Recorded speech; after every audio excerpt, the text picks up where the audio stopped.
Susan Nero, also known as Sue Nero, was born on February 3, 1959, in Boston, Massachusetts, USA. Raised in a strict middle-class household, she grew up in an environment that emphasized conventional values and discipline, despite her traditional upbringing. Susan was a free spirit who longed for adventure and excitement beyond the confines of her early life. From a young age, she displayed a keen interest in performance and entertainment, though she never initially envisioned a career in the mature film industry. Her early years were shaped by a love of music, dance, and the arts, which later influenced her transition into dancing and mature films. Susan's entry into the film industry. Susan's high school years were marked by rebellion and a desire to break free from societal norms. She was an independent thinker who did not easily conform to expectations. Her striking appearance, natural confidence, and willingness to challenge conventions made her stand out among her peers. After graduating from high school, she sought opportunities outside Boston, eventually making her way to the West Coast, where she would begin her journey in the mature entertainment industry. Susan Nero's entry into the mature film industry came in the late 1970s, a time often referred to as the golden age of films. Unlike the heavily commercialized industry of later years, this era was characterized by a unique blend of artistry, cinematic ambition, and exploration. Susan's voluptuous figure, charismatic presence, and natural sensuality quickly set her apart from many of her contemporaries. She became one of the most recognized stars of her time, captivating audiences with her on-screen performances. Her filmography includes numerous titles that remain classics among mature film aficionados.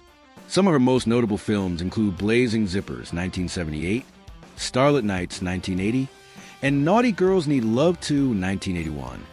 Throughout her career, she worked with many of the industry's top directors and actors, gaining a reputation for her professionalism, versatility, and dedication to her craft. Beyond her film work, Susan appeared in various mature publications, such as Gent, Adam Choice, Big Booze, Cinemax Review, and Mature Cinema Review. These appearances further cemented her status as a prominent figure in the industry, as she was celebrated for her beauty, confidence, and ability to connect with audiences. While Susan's career was marked by success, it was not without its challenges. The mature film industry in the 1970s and 1980s was notorious for its lack of regulation, and many performers faced financial, legal, and personal struggles. The transition from the golden age to the era of home video brought significant changes, affecting the careers of many established performers. Susan faced a constant struggle of being both an admired performer and an individual seeking personal fulfillment beyond the screen. The stigma associated with the industry made it difficult for many mature film actors to transition into mainstream careers or to be accepted by society at large. Despite these challenges, Susan maintained a sense of pride in her work and refused to let external judgment define her. Transition to dancing. In 1988, Susan made a conscious decision to step away from mature films and focus exclusively on feature dancing. This move allowed her to continue engaging with audiences while exploring a different aspect of the entertainment industry. As a featured dancer, she toured extensively, performing in clubs across the country and captivating audiences with her stage presence. Dancing provided Susan with financial independence and a sense of control over her career. Unlike the rigid demands of the film industry, featured dancing allowed her to dictate her schedule and performances, giving her a newfound sense of empowerment. During this time, she built a strong fan base and was celebrated for her skills as a performer. Personal life and reflections. Throughout her life, Susan Nero remained a deeply introspective and self-aware individual. In interviews, she often reflected on the contrast between her on-screen persona and her real-life identity. She once remarked, "I think Susie Nero on the screen comes across a little more sinister and hard-looking than the real Susie. I'm actually a sweet and soft person. I'm not as hard as people think. It's true, they make me look worse on film." This statement highlights the duality of her experience. On the one hand, she was a revered figure in the mature film industry, while on the other, she was an individual navigating complexities of identity, self-perception, and public image. Susan's decision to transition out of mature films was driven by a desire for greater stability and personal fulfillment. While many performers struggled to find new paths after leaving the industry, Susan was able to carve out a successful second career, proving her resilience and adaptability. Sue Nero's contributions to the mature film industry have left a lasting impact. As one of the standout stars of the Golden Age, she helped shape the industry during a transformative period. Her performances, confidence, and unique presence continue to be remembered by fans and historians alike. Her story also serves as a testament to the challenges and triumphs faced by performers in the mature entertainment industry.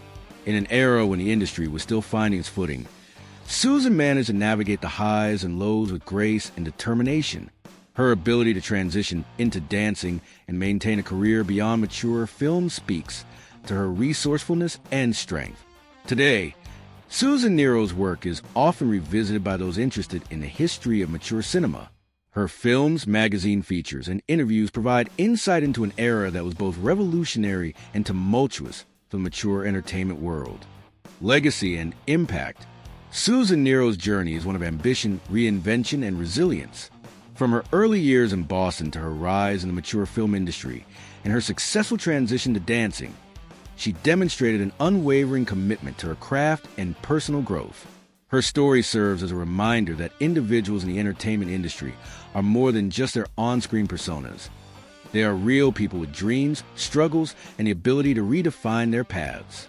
Sue Nero's legacy endures not only through her films, but also through the strength and independence she exhibited throughout her life and career. Acting is an activity in which a story is told by means of its enactment by an actor who adopts a character. In theater, television, film, radio, or any other medium that makes use of the mimetic mode. Acting involves a broad range of skills, including a well-developed imagination, emotional facility, physical expressivity, vocal projection, clarity of speech, and the ability to interpret drama.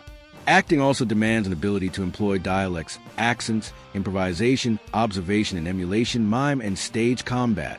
Many actors train at length in specialist programs or colleges to develop these skills.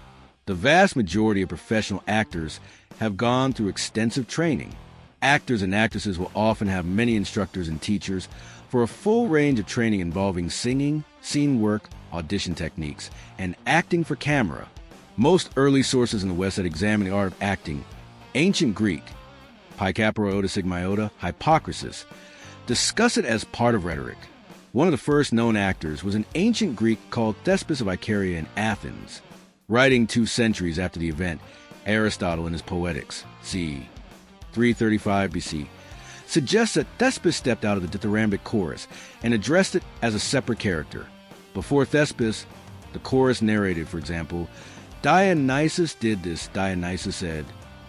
When Thespis stepped out from the chorus, he spoke as if he were the character, for example, I am Dionysus, I did this. To distinguish between these different modes of storytelling, enactment and narration, Aristotle uses the terms mimesis via enactment and diegesis via narration. From the Greek actor Thespis' name derives the word thespian. Conservatories and drama schools typically offer 2 to 4-year training on all aspects of acting. Universities mostly offer 3 to 4-year programs, in which a student is often able to choose to focus on acting whilst continuing to learn about other aspects of theater. Schools vary in their approach, but in North America, the most popular method taught derives from the system of Konstantin Stanislavski, which is developed and popularized in America as method acting by Lee Strasberg, Stella Adler, Sanford Meisner, and others. Other approaches may include a more physically based orientation, such as that promoted by theater practitioners as diverse as in Bogart, Jacques Leckich, Jerzy Grodowski, or Vsevolod Meyerhold. Classes may also include psychotechnique, mask work, physical theater, improvisation, and acting for camera. Regardless of a school's approach, students should expect intensive training in textual interpretation, voice, and movement. Applications to drama programs and conservatories usually involve extensive auditions. Anybody over the age of 18 can usually apply. Training may also start at a very young age. Acting classes in professional schools targeted at under 18s are widespread. These classes introduce young actors to different aspects of acting in theater, including scene study.